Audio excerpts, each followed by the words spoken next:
ഓർമ്മിക്കാൻ നമുക്കിടയിൽ ഒന്നുമില്ല, എന്നാൽ മറക്കാതിരിക്കാൻ നമുക്കിടയിൽ എന്തോ ഉണ്ട്. ഓരോ ദിവസവും മറക്കാതിരിക്കാനുള്ളതാകട്ടെ എന്ന് പ്രാർത്ഥിച്ചുകൊണ്ട് ഇത് വനിതകളുടെ പ്രതിഭാ തട്ടകം. Welcome to Chunka jewellery red carpet. പെൺ പ്രതിഭകളുടെ ഈ തട്ടകത്തിലേക്ക് നമുക്ക് അതിഥിയായിട്ട് ഒരു പ്രതിഭയെ തന്നെ സ്വാഗതം ചെയ്യാം. അതായത് കൊമേഴ്ഷ്യൽ മൂവീസ് മാത്രമല്ല, ഒരുപാട് കലാമൂല്യമുള്ള സിനിമകളിലും നല്ല അഭിനയം കാഴ്ചവെച്ച് മലയാളികളുടെ എക്കാലത്തെയും പ്രിയങ്കരിയായ നമ്മുടെ സ്വന്തം നവ്യ നായർ.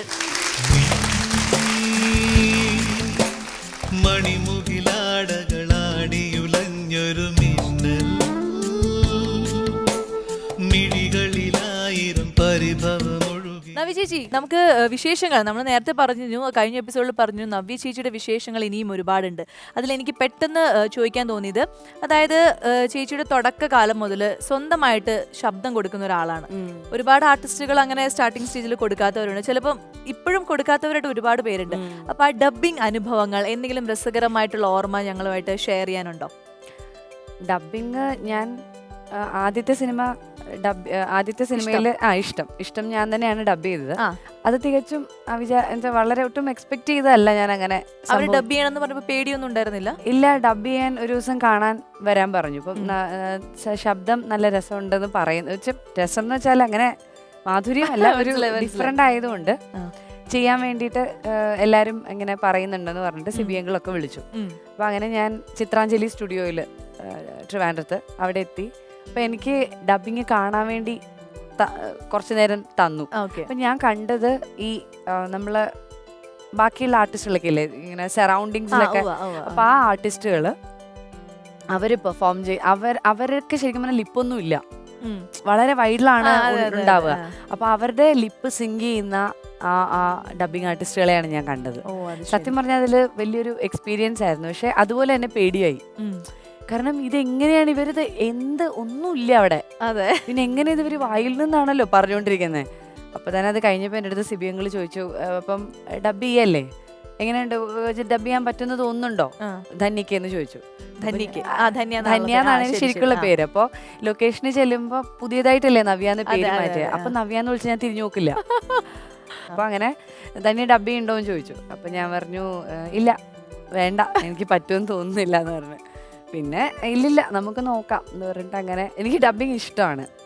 പെട്ടെന്ന് ഇപ്പൊ ഈ ലാസ്റ്റ് ചെയ്ത എന്റെ സിനിമ വളരെ എൻജോയ് ചെയ്താണ് ഞാൻ ഡബ് ചെയ്തത്. കാരണം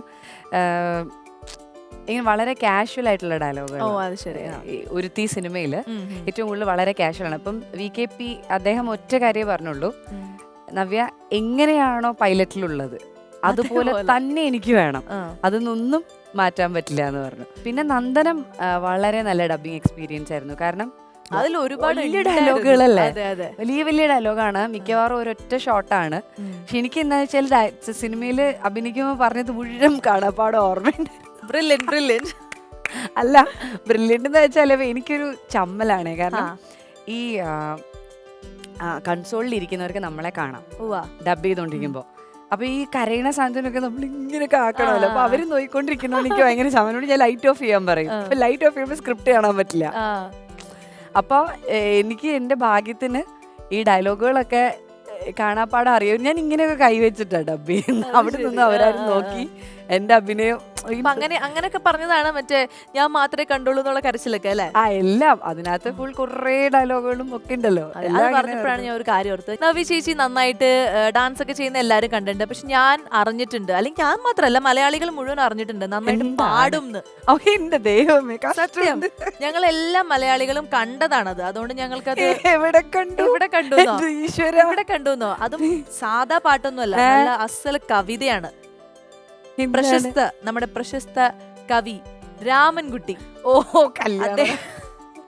അദ്ദേഹം മണ്ടരിയെ കുറിച്ച് രചിച്ച ഒരു അസാധ്യ കവിത എന്റെ കയ്യിലുണ്ട്. ആ കവിത നവ്യ ചേച്ചി വളരെ മനോഹരമായിട്ട് പാടി നമ്മളെല്ലാരും കേട്ടതുമാണ്. പാടിയതൊക്കെ പറയല്ലേ? പാടി ആ കവിത ഞങ്ങൾക്ക് വേണ്ടി വീണ്ടും പാടിക്കൊടുക്കും. ഇതെന്തൊരു കവിതയെന്നറിയോ? നല്ല കവിതയാ. സ്നേഹത്തിന്റെ ഗൗളിത്തെങ്ങുകളിൽ മണ്ടരിയോ അങ്ങ് പൊഖ്രാനിലെ വസന്തകാല പറവയ്ക്ക് കോഴി വസന്തയോ കാശ്മീർ തീവ്രവാദികൾക്ക് ജലദോഷമോ എങ്കിലും സോദര ഇളങ്കാറ്റിലെവിടെയോ തേങ്ങാ കുലകളാടുന്നു. ഇങ്ങനെയൊക്കെയാണെന്ന് തോന്നുന്നു. ഇങ്ങനെ തന്നെയായിരുന്നു. എനിക്ക് തോന്നുന്നു അതിനേക്കാളും രസമായിട്ട് പാടിയെന്ന് തോന്നുന്നു. ഇനി നമുക്ക് വേറെ ചോദിക്കാം. നമ്മളെ ദിലീപേന്റെ കൂടെ അഭിനയിച്ചു ഫസ്റ്റ്, അതുപോലെ രാജ് ചേട്ടന്റെ കൂടെ അഭിനയിച്ചു. ഇപ്പൊ അടുത്തിടെ ഒരു വനിതാ അവാർഡിൽ നിങ്ങൾ ഒരുമിച്ച് ഒരു സ്റ്റേജ് ഷെയർ ചെയ്തപ്പോൾ അതിനകത്ത് രാജ് ചേട്ടൻ പറഞ്ഞിരുന്നു എന്താണ്, നവ്യാണ് എന്നെ നന്ദനം സിനിമയില് ഗുരു. അതെന്താണ് ആ കഥ എനിക്ക് മൊത്തമായിട്ട് അന്ന് കേൾക്കാനും പറ്റില്ല, പിന്നെ ടി വിയിൽ വന്നപ്പോഴും കേൾക്കാൻ പറ്റില്ല. ഇന്നൊന്നുകൂടെ ആ കഥ എങ്ങനെയായിരുന്നു? എന്തൊക്കെ അഭിനയങ്ങളാണ് നമ്മുടെ രാജു ചേട്ടൻ പറയുന്നതാണ്. പക്ഷെ ഞങ്ങൾക്ക് രണ്ടുപേർക്ക് ഇഷ്ടം പോലെ വഴക്ക് രഞ്ജിയേട്ടൻ്റെ നിന്ന് കിട്ടുമായിരുന്നു. ഞങ്ങളങ്ങനെ ശ്രദ്ധയും ഇത്തിരി കുറവാണല്ലോ. ഇത്രയും വളരെ സീരിയസ് ആയിട്ടൊന്നും അല്ല. ഇപ്പൊ കാർമുകിൽ വർണ്ണന്റെ ചുണ്ടിൽ എന്ന് പറഞ്ഞ പാട്ട് അഭിനയിച്ചുകൊണ്ടിരിക്കുമ്പോ ആ മാവില് കുറെ മാങ്ങയുണ്ട്. അപ്പൊ ഈ മാങ്ങയൊക്കെ അരിഞ്ഞ് റെഡിയാക്കി ഉപ്പും മുളകും ഒക്കെ കൂട്ടി ഒരു സൈഡിൽ വെച്ചേക്കാം. അഭിനയിക്കും, പിന്നെ ഇടയ്ക്ക് പോയിട്ട് ഇത് കഴിക്കും. സിറ്റുവേഷൻ കാർമുകിൽ വർണ്ണനും മാങ്ങയും. സത്യം അതിന്റെ സീരിയസ്നെസ് അറിയില്ല. പക്ഷെ അഭിനയിച്ചോണ്ടിരിക്കുമ്പോ ഞാനത് വളരെ ഇമോഷണൽ ആയിട്ട് തന്നെയാണ് അഭിനയിക്കുന്നത്. പക്ഷെ എന്നാലും ചില സമയത്ത് എനിക്ക് അങ്ങനെ വളരെ ഹോൾഡ് ചെയ്ത് ഇമോഷൻസ് അങ്ങനെ ഫീൽ ചെയ്യും. ചില സമയത്ത് അങ്ങനെ ഫീൽ ചെയ്യില്ല. കാരണം പാട്ട് 3 ദിവസം കൊണ്ടാണ് എടുക്കുന്നത്. ഈ 3 ദിവസവും നമുക്ക് ഒരേ ഇമോഷൻ മെയിൻറ്റെയിൻ ചെയ്തിരിക്കാൻ ഉള്ള ബുദ്ധിമുട്ടുകൊണ്ടൊക്കെ. പിന്നെ ഞങ്ങള് രണ്ടുപേരും, രാജുചേട്ടൻ വളരെ യങ്ങാണ്, ചെറുതാണ്. അപ്പോ ഞങ്ങൾ രണ്ടുപേരും കൂടെ സ്ഥിരമായിട്ട് ഇരുന്നാണ് ഈ വഴക്ക് പറയുന്നതിനൊക്കെ പരിഭവം അങ്ങോട്ടും ഇങ്ങോട്ടും പറയുന്നത്. സ്വന്തമായിട്ട് ഓരോ തോന്നൽ തോന്നും, അതങ്ങനെ ചെയ്തുകൊണ്ടായിരിക്കും ചിലപ്പോ, ഇതിങ്ങനൊന്ന് ചെയ്തു നോക്കൂ എന്നൊക്കെ അങ്ങോട്ടും ഇങ്ങോട്ടും പറയില്ല. അപ്പൊ ഈ ചീത്ത കിട്ടണോണ്ട് മാത്രം ഒരു പരസ്പര ധാരണയിൽ നമ്മൾ പിന്നെ ഒരേ പ്രായത്തിലുള്ളത് ഞങ്ങൾ രണ്ടുപേരും ചെറിയ വ്യത്യാസമേ ഉള്ളൂ. അപ്പൊ ഞങ്ങൾക്ക് കമ്മ്യൂണിക്കേറ്റ് ചെയ്യാൻ ഈസി ആയിരുന്നു. ബാക്കിയുള്ളവരൊക്കെ വളരെ മെച്ചുവേർഡാണ്, വലിയ വലിയ കാര്യങ്ങൾ പറയുന്ന സീനിയർ ആൾക്കാരാണ്. അതൊക്കെ ഒരു കാലം.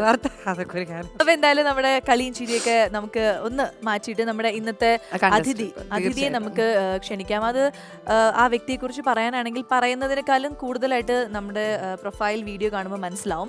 ഒരുപാട്, ഞാൻ നേരത്തെ പറഞ്ഞ പോലെ ഒരുപാട് ബുദ്ധിമുട്ടുകളും ഒരുപാട് പേരുടെ പ്രയത്നമൊക്കെ കൊണ്ടാണ് ഇന്ന് ആ കുട്ടി ഈ വേദിയിൽ വരാൻ പോകുന്നത്. അപ്പൊ എന്തായാലും നമുക്ക് ആ ഒരു വീഡിയോ പ്രൊഫൈലിലേക്ക് നോക്കാം. നിന്റെ നന്ദന വൃന്ദാവനത്തിൽ പൂക്കും പാരിജാതത്തിൻ്റെ കൊമ്പിൽ വരും. നമസ്കാരം, ഞാൻ സൗമ്യ പുരുഷോത്തമൻ, തിരുവനന്തപുരം സ്വദേശിയാണ്. ഞാൻ ഒരു പാട്ടുകാരിയാണ്. പക്ഷെ ഞാൻ പാട്ടൊന്നും പഠിച്ചിട്ടില്ല. പാട്ടൊരു ദൈവസിദ്ധമായിട്ട് കിട്ടിയതാണ്. ഒരു 14 വർഷത്തിന് മുന്നേ ഒരു പനി വരികയും സ്തംഭിച്ചു പോയതാണ്. 3 വർഷത്തോളം അച്ഛൻ്റെ അമ്മയൊന്നും തിരിച്ചറിയാത്ത വിധം സ്തംഭിച്ച് കിടപ്പിലായതാണ്.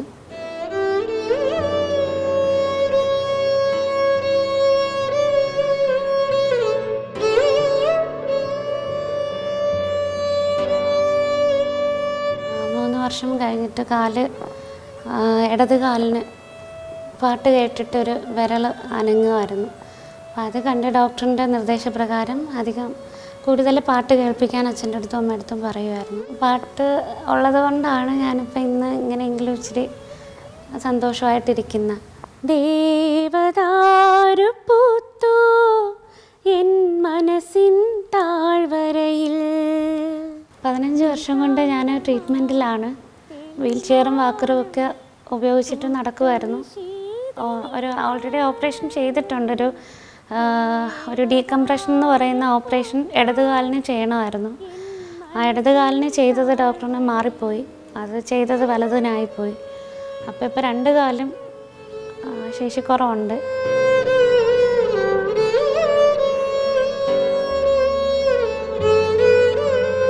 ഇപ്പോൾ 2 വർഷത്തിന് മുന്നേ ഒരു വീഴ്ച ഉണ്ടായി. ആ വീഴ്ചയിൽ ഇടുപ്പിൻ്റെ അലൈൻമെൻറ്റ് മാറിപ്പോയി എന്നാണ് പറയുന്നത്, ഇടുപ്പല്ലിൻ്റെ. അപ്പോൾ അതിന് വേണ്ടിയിട്ട് ഹിപ്പ് റീപ്ലേസ്മെൻറ്റ് ചെയ്യണതിനെക്കാട്ടി ചെറിയ പ്രായം ആയതുകൊണ്ട് റീകൺസ്ട്രക്ഷൻ എന്ന് പറയുന്ന ഒരു സർജറി ഉണ്ട്, അത് ചെയ്യാമെന്ന് പറഞ്ഞാണ് ഇപ്പോൾ പറഞ്ഞേക്കുന്ന ഡോക്ടേഴ്സ്. എൻ്റെ ഏറ്റവും വലിയ ആഗ്രഹം ചിത്രാമ്മേനെയും ദാസാറിനെയും കാണണമെന്നാണ്. നടക്കുമെന്നറിയില്ല.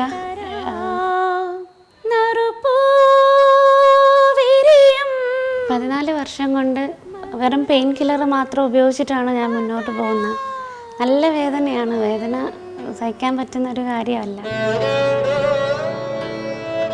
എത്ര വിഷമമുണ്ടെങ്കിലും നല്ല സന്തോഷിച്ചിരിക്കും. പക്ഷെ ഇപ്പോൾ ഒരു 2 വർഷം കൊണ്ട് നല്ല ബി പി കംപ്ലൈൻ്റ് ഉണ്ട്. അപ്പോൾ നിൽക്കുന്ന നിപ്പിൽ ശക്തി കുറയും, നിൽക്കുന്ന നിപ്പിൽ വീഴും.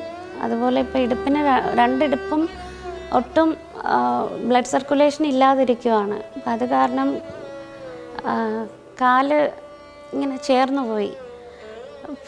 പറയാൻ മടിയുണ്ട്, കാരണം ലോകം മൊത്തം കാണുന്ന ഒരു ചാനലാണ്. എന്നാലും അവസ്ഥ ഇതായതുകൊണ്ട് പറയുക, ഒരു പെൺകുട്ടി ആയത് കാരണം ഒരുപാട് ബുദ്ധിമുട്ടുണ്ട്.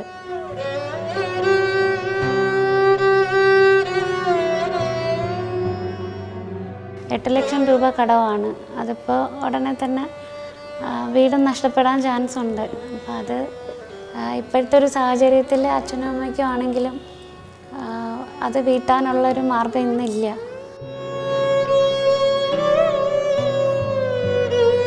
എൻ്റെ മകൾക്ക് വന്ന അസുഖം എന്ന് പറഞ്ഞാൽ ലക്ഷത്തിലൊരാൾക്ക് വരുന്നൊരു അസുഖമാണ്. ഈ മെഡിസിൻ കഴിക്കുന്ന കാരണം ശരീരത്തിൻ്റെ ഏത് ഭാഗത്തിന് വേണോ അത് ബാധിക്കണം.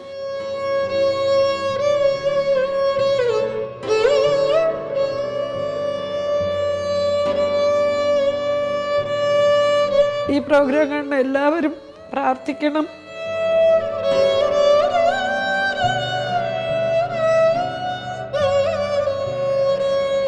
എത്ര വേദനയാണെങ്കിലും പാട്ട് പാടുമ്പോൾ ആ സങ്കടവും വേദനയൊക്കെ ചിലപ്പോൾ മറക്കാറുണ്ട്. പക്ഷെ എന്നാലും ഈ ഒരവസ്ഥയിലും അമൃത TV ആണ് ഇങ്ങനൊരു അവസരം എനിക്ക് തന്നത്.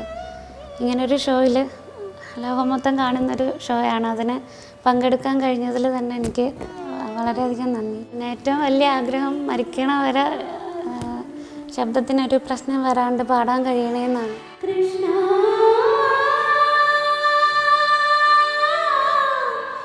കൃഷ്ണ കൃഷ്ണ. നമ്മളിപ്പോൾ ഇതാ കണ്ടു.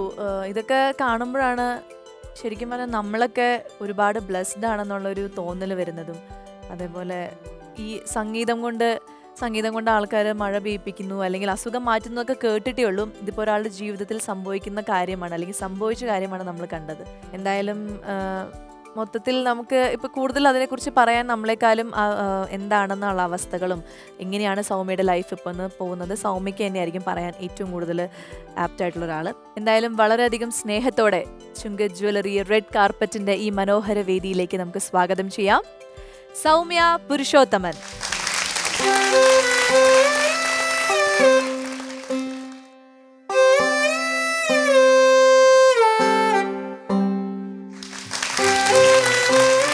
സൗമ്യ, എന്തുണ്ട് വിശേഷങ്ങൾ? നല്ല സുന്ദരിയായിട്ടിരിക്കണല്ലോ. സുഖമായിട്ടിരിക്കണു. നവി ചേച്ചിയെ കണ്ടിട്ട് എന്തെങ്കിലും ചോദിക്കില്ല? ആ പാട്ടാണല്ലോ ഞങ്ങൾ കേട്ടത്, കൃഷ്ണ എന്നുള്ള പാട്ട്. ചോദിച്ചോളൂ. ഒത്തിരി സന്തോഷം ചേച്ചിയെ കണ്ടതിൽ. എനിക്കും ഇത്രയും നന്നായിട്ട് പാടി കേട്ടപ്പോഴേ, നിങ്ങളൊക്കെ പാട്ട് പാടുന്നുണ്ടെന്ന് അറിയുമ്പോഴേ, എന്താ ശരിക്കും സംഭവിച്ചത്? പനി വന്നതാ, സാധാ പനി വന്നതാണ്. അത് ന്യൂമോണിയ ആയിട്ട് മാറി. അപ്പൊ നമ്മള് പനി വന്ന് ശ്രദ്ധിച്ചില്ലയോ? അങ്ങനെ ലേറ്റ് ആയിട്ടാണോ? ഇല്ല, ആദ്യമേ ഹോസ്പിറ്റലിൽ അഡ്മിറ്റ് ആയിരുന്നു. പക്ഷെ അഡ്മിറ്റായി ഏകദേശം ഒരാഴ്ചയൊക്കെ ആയപ്പോൾ നിറം മാറാൻ തുടങ്ങി ശരീരത്തിന്റെ. പക്ഷെ അപ്പം അതെന്തുകൊണ്ടാണെന്ന് മനസ്സിലായില്ല. കംപ്ലീറ്റ് കറുത്തുപോയി, തല തൊട്ട് കാല് വരെയും. ഒരുപാട് വർഷം, ഒത്തിരി വർഷത്തോളം കംപ്ലീറ്റ് ഫുൾ സ്ലീവ് ഡ്രസ്സും തലയിൽ മാസ്ക് ഒക്കെ വെച്ചിട്ടായിരുന്നു. കംപ്ലീറ്റ് കറുത്തുപോയി ശരീരം മൊത്തം. അതെ, ആന്റിബയോട്ടിക് കൂടി എന്നാ പറയുന്നത്. അപ്പൊ അതിന്റെ ഇതായിട്ട് ഇടുപ്പിനെ അത് ബാധിച്ചു. സ്റ്റീറോയിഡ്. ഇപ്പൊ നല്ല സുന്ദരിയായിട്ടായിരിക്കണേ അല്ലേ? അതെ. അപ്പൊ ഈ 14 വർഷവും ഇങ്ങനെ തന്നെ ആയിരുന്നു? പാട്ട് കേട്ടതിന് ശേഷമാണോ മാറ്റങ്ങൾ ഉണ്ടായി തുടങ്ങിയത്? അതെ, പാട്ട് കേട്ടിട്ട്, അതും കാർമുകിൽ വർണ്ണന്റെ പാട്ട്. ഓ, അത് ശരി. അത് കേട്ടിട്ട് അതിന്റെ ആ പാട്ടിന്റെ പകുതിയൊക്കെ ആയപ്പോൾ എൻ്റെ വിരലുകൾ അനങ്ങാൻ തുടങ്ങി. പിന്നെ അത് ഞങ്ങൾ ഡോക്ടറെ അടുത്ത് പറഞ്ഞു. രാജശേഖരൻ സാറായിരുന്നു മെഡിക്കൽ കോളേജിൽ. അപ്പോൾ സാറ് പറഞ്ഞു ഉള്ളിൽ എന്തെങ്കിലും പാട്ട് ഇഷ്ടമായിരിക്കും. ഇല്ല, വളരെ ശരിയായിരുന്നു. ഈ പാട്ട് കേട്ടിട്ടുമില്ല അല്ലേ? കേട്ടിട്ടുണ്ട് പാട്ട്. എനിക്ക് ഒന്നാമത് എനിക്ക് ഈ പാട്ട് ഞാൻ കൃഷ്ണഭക്തയാണ്. ചേച്ചി അഭിനയിച്ച മൊത്തം എനിക്ക് എന്നെ തന്നെയാണ് തോന്നിയിട്ടുള്ളത്. അയ്യോടാ. അപ്പം അത് അപ്പൊ നവ്യ ചേച്ചി ഒരു ജീവിതത്തിന്റെ ഒരു ഭാഗം തന്നെയാണ് സൗമ്യയുടെ, അങ്ങനെ വേണമെങ്കിൽ പറയാം. ഇന്ന് കാണാൻ പറ്റിയതിൽ ഒരുപാട് സന്തോഷം. ചുങ്കത് ജ്വല്ലറി റെഡ് കാർപ്പറ്റിൽ ഇനി ഒരു ചെറിയ ഇടവേള. Welcome back to Chungath jewellery red carpet. എന്തായാലും നമ്മൾ സംഗീതം ഒരു മരുന്നായി പ്രവർത്തിച്ച് അല്ലെങ്കിൽ അങ്ങനെ ഒരു ജീവിതമാണ് ഇപ്പൊ നേരിൽ കണ്ടുകൊണ്ടിരിക്കുന്നത്. കൂടുതൽ ഒരുപാട് വിശേഷങ്ങൾ ചോദിക്കാനുണ്ട്. അതിനു മുമ്പ് ഇപ്പൊ ഇത്രയൊക്കെ പറഞ്ഞ സമയത്ത് ഞങ്ങൾക്ക് ആ പെർഫോമൻസ് ഞങ്ങൾക്ക് വേണ്ടി ഒരുക്കിക്കൊണ്ട് വന്ന ആ പെർഫോമൻസ് കാണാനാണ് ആഗ്രഹം ഏറ്റവും കൂടുതൽ. അപ്പൊ നമുക്ക് ചെയ്യാം അല്ലേ?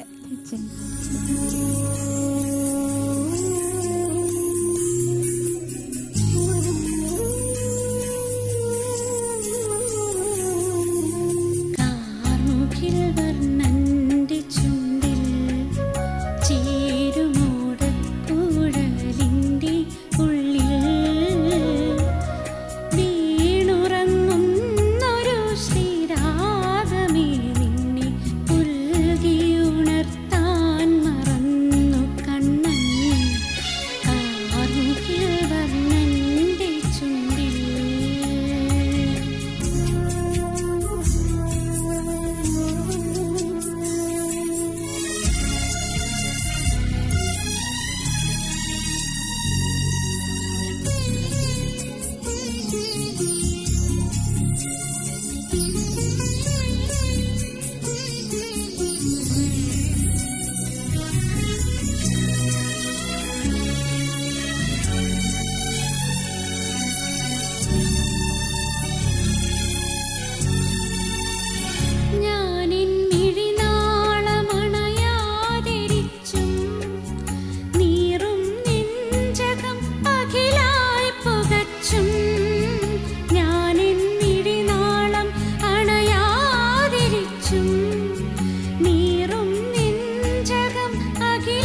കർണന്റെ ചുണ്ടിൽ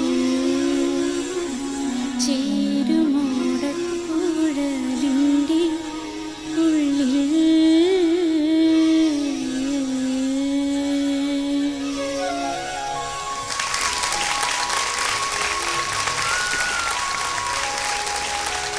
സൗമ്യ അസലായിട്ടുണ്ടായിരുന്നു കേട്ടോ.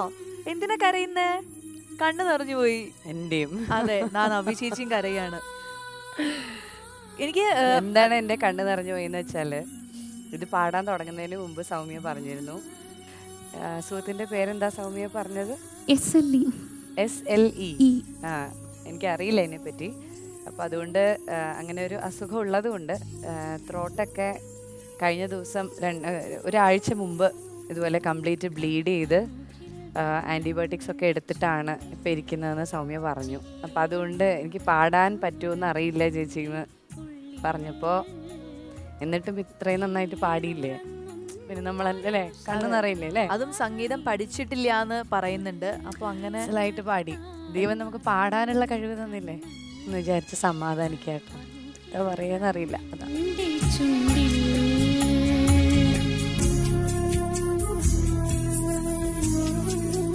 സൗമ്യയുടെ ആഗ്രഹം പോലെ തന്നെ എന്താ പറയുക, ഗുരുവായൂരപ്പൻ എല്ലാ വിധത്തിലുള്ള അനുഗ്രഹം തന്നിട്ടുണ്ട്. അപ്പോൾ ഇനിയും ഒരുപാട് പാട്ടുകൾ. ഒരിക്കലും വിഷമിക്കേണ്ട ആവശ്യമില്ല. ഈ പാട്ട് എപ്പോഴും ദൈവം കൂടെ തന്നെ തരും. അതിൽ നന്നായിട്ട് സന്തോഷമായിട്ട് ജീവിക്കാം കേട്ടോ. നിൻ